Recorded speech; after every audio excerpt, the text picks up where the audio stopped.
by man. That soil itself is very wholesome. It has all the nutrients, maybe a lot of the nutrients that we as scientists, we haven't even discovered. So within the soil itself, it has very high protein content.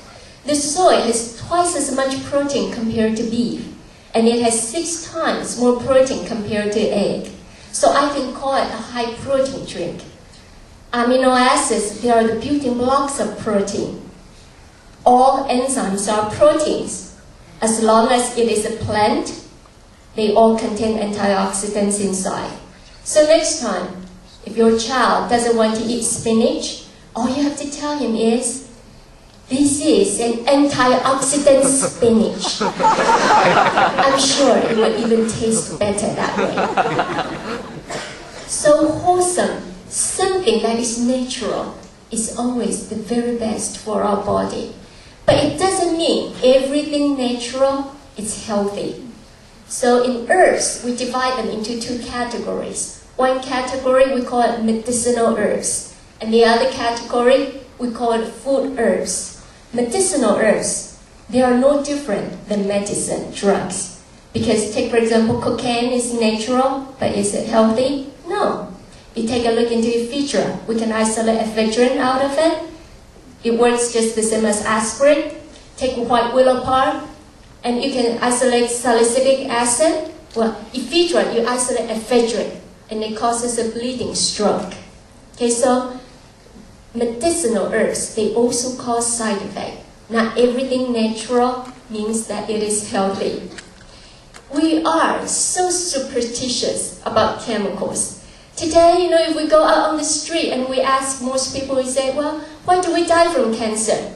Most people is going to tell us, well, it is because those dumb scientists, they haven't invented a drug against cancer.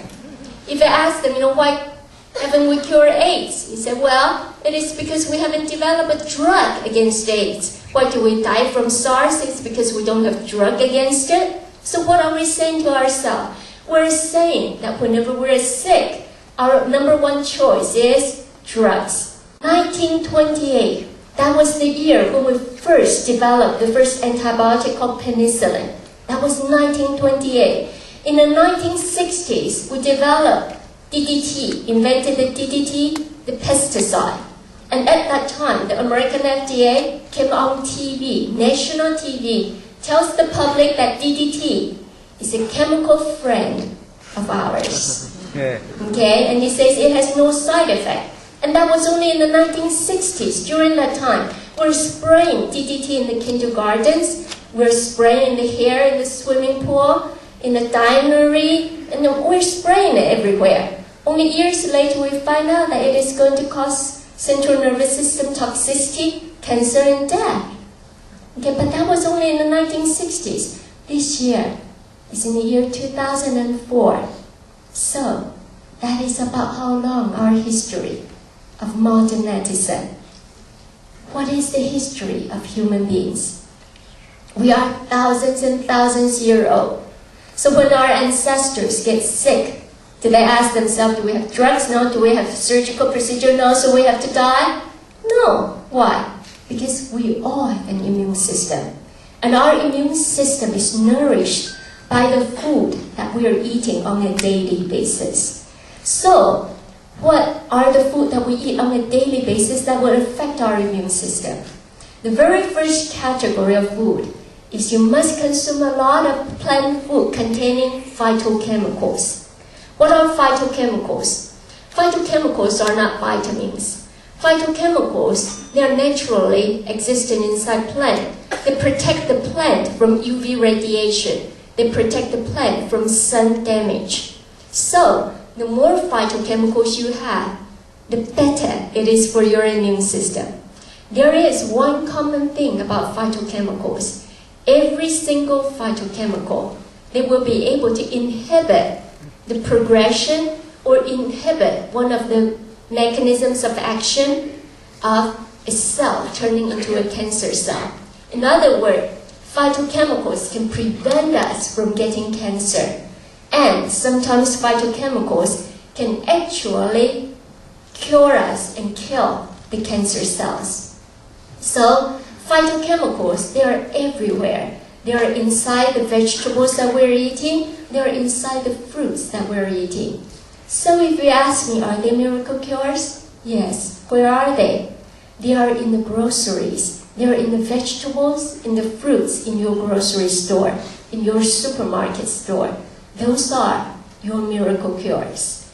If you give me a choice between an orange and a tomato, I would choose the tomato. Why? The tomato has a lot more phytochemicals compared to the orange. So it is a lot better for my immune system. You give me a tomato compared to a cactus, I would choose the cactus, because the cactus contains even more than the tomato. So the more phytochemicals you've got, the better it is for your immune system. Cactus, it is different from aloe vera. They are not even related to each other. Cactus is related to rose. And aloe vera, it takes about 8 months to grow. But a cactus, it takes years and years to grow a cactus. So in the Chinese herbal medical, it says cactus helps to neutralize toxin. And it also gives you an anti-inflammatory reaction. Whenever you get a poison snake bite, you can use the cactus. In the modern science, we're finding cactus enhances the activity of the macrophage. That is the garbage man of the body. It also enhances the activity of the natural killer cells. In Mexico, they are finding that cactus lowers your sugar levels, your glucose levels. So they are using it to treat some of the diabetes patients. There are several uses of cactus. But whenever there is more phytochemicals, of course, it is a lot better for your immune system. In the science of nutritional immunology, not only will we study into the type of plants that contains more phytochemicals, but we will also study into the different species of it. Take, for example, ginger. There are 89 species of ginger, and every single species gives you a different amount of phytochemicals.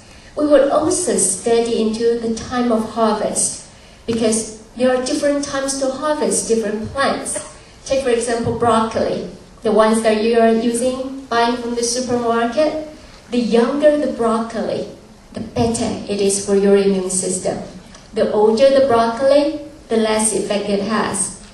Ginseng, on the other hand, the older it is, the better it is for your immune system. Mushrooms, all type of mushrooms, from Ganoderma mushroom to black shiitake mushroom, the younger it is, the better it is for your immune system.